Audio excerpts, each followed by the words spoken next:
Hi, welcome to Cat's Scratch Kitchen. I'm Terry, and today's recipe, we're going to pull out that Instant Pot again. Did you know that you can make dried beans in your Instant Pot in just a fraction of the time that it would normally take? That's what we're going to do today, but then we're going to go one step further.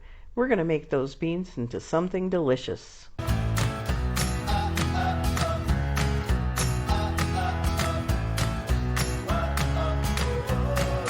You only need a few ingredients, and the first of those is a pound of pinto beans. You can use black beans or kidney beans, totally up to you. You'll also need 2 onions, red or yellow, 6 cloves of garlic, 2 jalapenos, cumin, chili powder, and cayenne. After you've picked through your beans, making sure there are no stones or chaff, and rinse them well, put them in your Instant Pot. You want to rough chop your onions. It doesn't have to be a fine chop. They're going to cook down in the Instant Pot.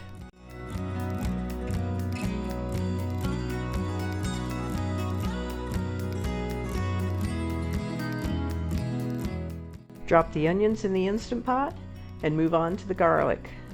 I like to take the little tough stem end of the garlic off, and then we're just going to smash them with the side of your knife. These were really huge cloves of garlic, and I love garlic, so I used them all. But now, if you're not as much of a garlic lover, you can definitely cut back on it. Drop the garlic in the pot, and we'll move on to the jalapenos. Cut the stem end off of the jalapeno, then just slice them in half. I take a spoon or a small knife and scrape the seeds out. I don't want it fiery hot, so I don't leave the seeds in. That's up to you. Also, you might want to wear gloves when working with your jalapenos. I didn't, but I made sure to scrub my hands well as soon as I put everything in the pot.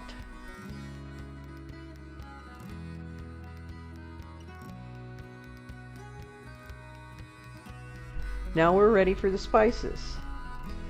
We'll need 2 tablespoons of ground cumin,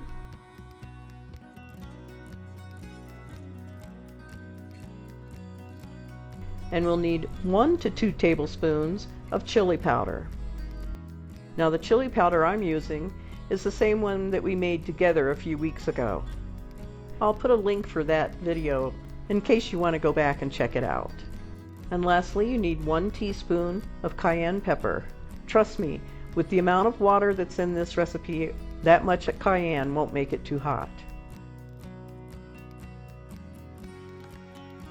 Now you just need 7 to 8 cups of cool water. You want to make sure your beans are well covered, and you're going to take a spoon and just give everything a good mix.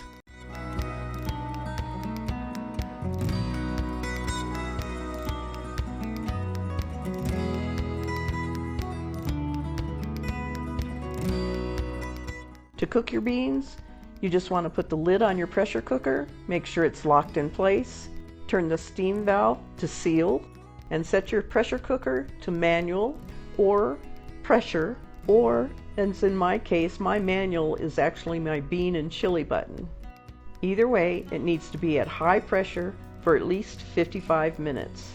Once the timer is done, you want to let it rest for a natural release for 15 to 20 minutes. Now you can move your steam valve to vent. Watch your hands in case there's any steam left. Now unlock and remove your lid, opening it away from you so that you don't get hit by the steam in the pot. Now you need a large bowl and a colander or strainer, and we're going to strain our beans into the colander.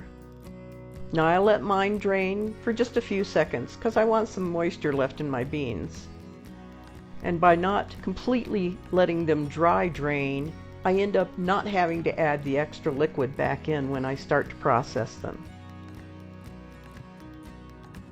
You can save your liquid, set it aside, and put your beans from your colander into another bowl. You can see that the onions, jalapenos, and garlic have just about disappeared with the cooking process. We'll take an immersion blender and run it through our beans now. You can keep going until it's the texture that you like. You might like it a little bit chunky with a whole bean here and there. I like mine pretty smooth.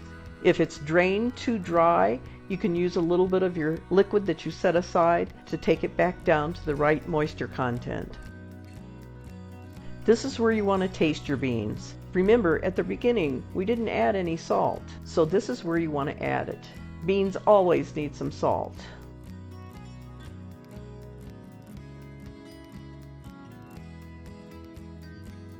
All that's left is to dish them up and enjoy. You can garnish them with a little bit of cheese, some green onion, maybe even some sliced jalapenos.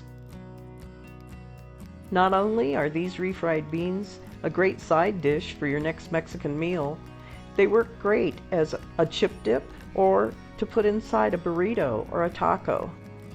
You can tell by looking at this bowl that just 1 pound of beans makes a lot of refried beans, definitely more than I would need for one meal. The leftover beans keep well in the fridge for about a week, but you can freeze them too, and they'll last up to 3 months in the freezer. I freeze them in Ziploc bags in 1-cup portions. Then I'm always ready for that spontaneous chip and dip afternoon. Just stick them in the microwave and they come out great. And there we have another fun and delicious way to use our Instant Pot or electric pressure cooker. If you had fun today and maybe you learned something new, take a moment and subscribe, and be sure to hit the notification bell so that you don't miss any of our recipes. And that's it for today. See you again next week.